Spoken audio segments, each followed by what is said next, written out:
Hello and welcome. It is time to start looking at our bonus modules in the Get Your Financial Shit Together for Entrepreneurs course. And this first bonus module here, we're going to be talking about whether or not you should invest in your company. Now, the thing about this investing in the company, and a lot of people use the word invest anytime they put money against something in their business.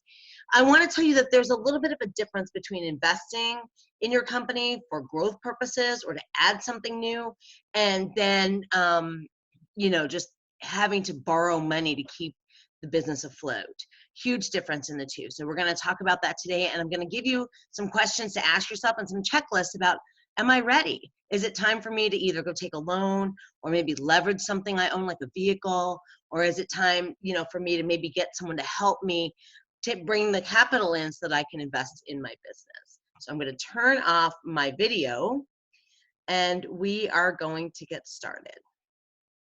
So the first thing I want you to know as we're thinking about debt is, according to the U.S. Small Business Administration, 50% of small businesses fail in the first 5 years, largely because of insufficient capital, poor credit arrangements, and too much debt. Part of this also would include some tax issues that come up as well. And that 50%, that's a kind of a scary statistic. But the fact is, having too much debt and not having enough operating capital are very common things that happen to businesses. So here are some things I want you to think about if you're ready to consider investing in your business or a loan. The number one thing is, are you consistently making your B number?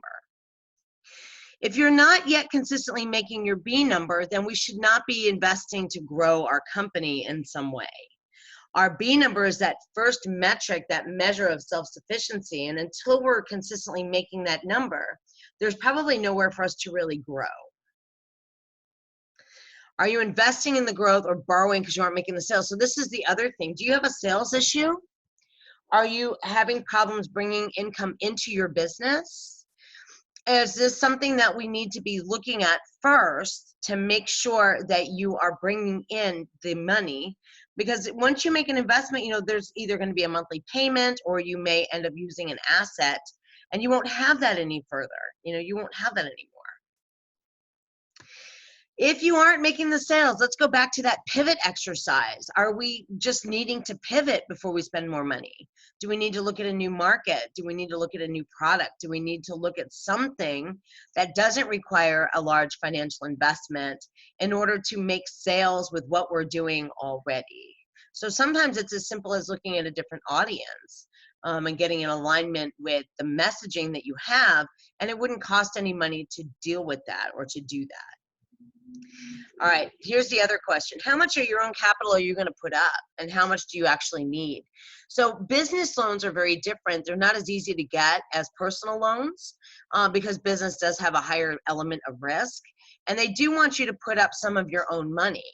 Most of the time, it's hard to get 100% business loan, and one of the reasons it is because if you have a bad sales month or anything like that, it's very possible that you won't be able to make the payments and they won't be getting their money back.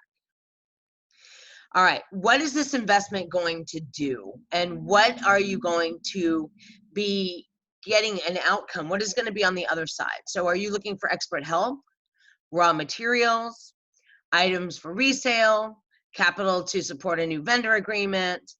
And have you really done your homework on this loan? Or is the loan the first thing that's popped into your mind when you're talking about getting some help with where you are in your business? So it's very easy to put things on credit card or to just take out a loan. But I want to remind you that these are not consumer debts, meaning they weren't taken out for a consumer purpose. And you will be 100% responsible for paying these back, whether or not the business succeeds. So I do want you to understand that this is not something we take lightly, and you need to have an absolute reason for taking this particular money. All right, so here's the next question. Let's say that you are making your B number. This is absolutely for growth. You know exactly what you need the money for and what the purpose is and how it's going to help you. Then we start to look at something called leveraging an asset, like maybe selling a car or putting something up as collateral, versus just taking a signature loan. So leveraging an asset is actually much easier for someone to provide you with capital you need. For example, I actually put my car up when I started working with a coach online because it was a larger investment than I had cash for. And I was comfortable that I was making the money back and able to make the payments, but also it made it easier for me to get the loan. Signature loans don't require any collateral at all, and they often come at much higher interest rates and higher payments. And they're riskier for the bank. So getting turned down for signature loans is much easier than if you have some collateral to put up against it. Loans from family and friends. So, it's very possible to take a loan maybe from your parents, your sister, or whoever.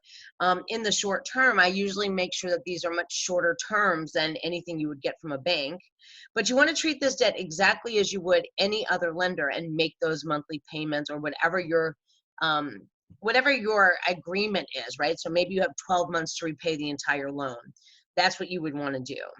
Now, I want you to know that if something happens and you don't repay that loan, you may actually strain or destroy a relationship with family and friends. So I really don't say that that's a first or even a second consideration. Usually that's something where you have a very good, strong relationship, that the money has a purpose, that somebody's getting something out of this for the loan, meaning maybe they get some equity in the business or some interest on top of what they're loaning you.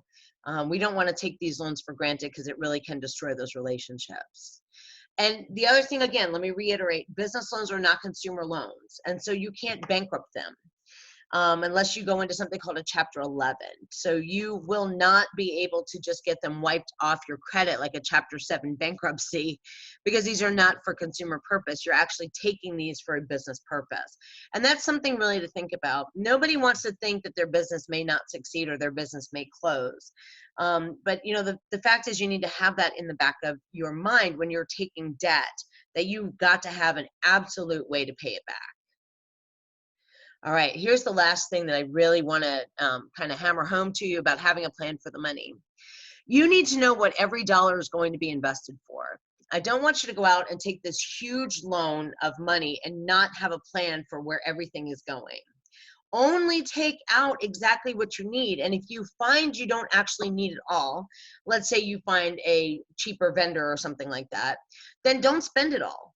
Keep some in reserve, but I would not suggest you take a loan to keep cash on reserve. I want you to make sure that you prioritize the new profits that you have coming in from this expansion or this investment and use that to pay back the debt as soon as possible after protecting yourself in the business, because again, any business that's in debt is at a higher risk of failure than a business that does not have debt. And the other thing is, if you have a lot of personal debt, I would never encourage you to take out business debt on top of that. Debt-free businesses do so much better in the long run. When you don't have debt, you can have kind of a down month and it doesn't affect you nearly as much as it does if you have payments that are due. So if you need to talk about business debt, if you need to talk about maybe taking a loan, if you need to have kind of a checkup conversation about what you're doing, just get on my calendar. Get on my calendar and let's have a free chat. And let me see if I can help you kind of walk through some of this and work through some of this and, how we can put a good plan together for you. So it's just donkennedy.as.me/money coach, and that'll take you right to my calendar, and you can pick a spot and we will definitely make sure we take the time to chat. So that's pretty much it. These are the things I want you to consider when you're working through the workbook. Make sure you're being very honest with yourself and that you are confident in your answers. Okay, so a lot of times businesses do get to a point of what I call a bottleneck, where they do need a little extra capital to push them through, maybe to enlarge operations or something. But we want to make sure we're taking the right amount of money for the exact right purpose, and we're doing it in a way that protects us, our business, and allows us to grow.